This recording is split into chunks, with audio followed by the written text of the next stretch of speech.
Hello everyone, I hope you and your families are all well. I have picked out the true story of the Three Little Pigs to read to you, and this is by Airwolf as told to John Siska. I hope you enjoy this.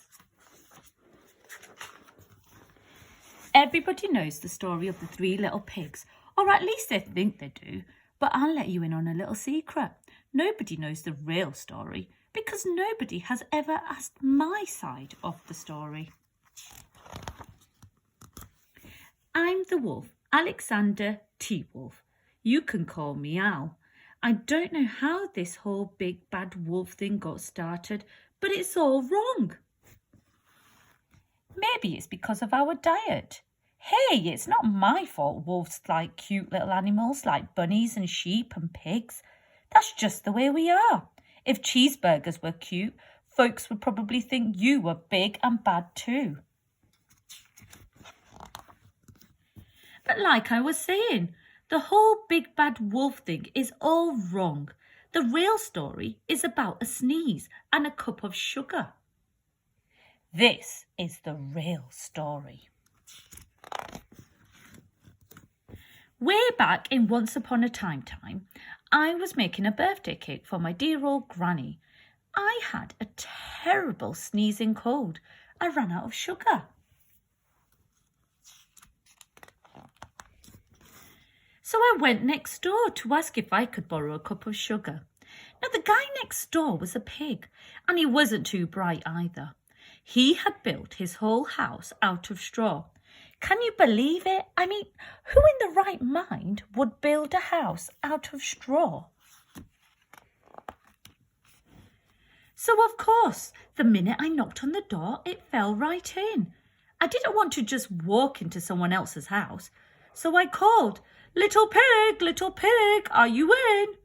No answer. I was just about to go home without the cup of sugar for my dear old granny's birthday cake. That's when my nose started to itch. I felt a sneeze coming on. Well, I huffed and I snuffed. Achoo! I sneezed a great sneeze. Now you know what? That whole damn straw house fell down.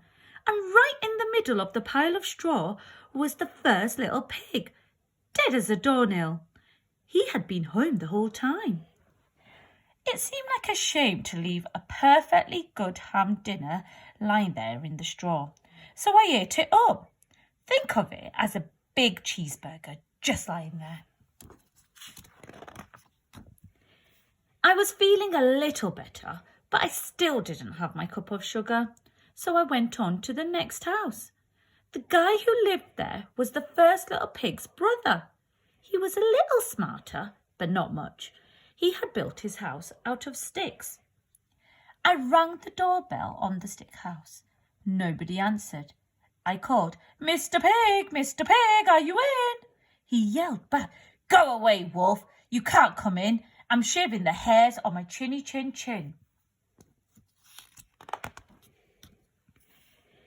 I had just grabbed the doorknob when I felt another sneeze coming on. I huffed and I snuffed and I tried to cover my mouth, but I sneezed a great sneeze. Achoo! And you're not going to believe it, but this guy's house fell down just like his brother's. When the dust cleared, there was the second little pig, dead as a doornail, wolf's honour.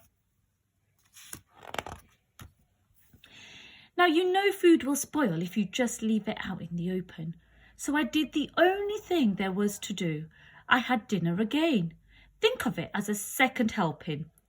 I was getting awfully full, but my cold was feeling a little better. And I still didn't have that cup of sugar for my dear old granny's birthday cake. So I went to the next house. This guy was the first and the second little pig's brother. He must have been the brains of the family. He had built his house out of bricks. I knocked on the brick house. No answer. And I called, Mr. Pig, are you in? And do you know what that rude little porker answered? Get out of here, wolf. Don't bother me again. Talk about impolite. He probably had a whole sack full of sugar, and he wouldn't give me even one little cup for my dear sweet old granny's birthday cake. What a pig! I was just about to go home and maybe make a nice birthday card instead of a cake when I felt my cold coming on. I huffed and I snuffed and I sneezed once again. Achoo! Then the third little pig yelled, "And your old granny can go and sit on a pin."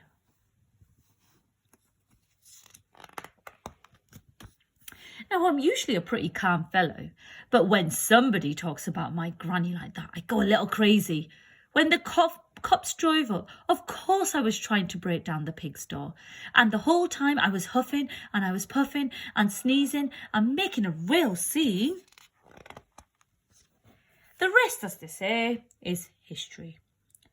The news reporters found out about the 2 pigs I had for dinner. They figured a sick guy going to borrow a cup of sugar didn't sound very exciting, so they jazzed up the story with all of that huff and puff and blow your house down, and they made me the big bad wolf. That's it, the real story. I was framed. But maybe you could loan me a cup of sugar.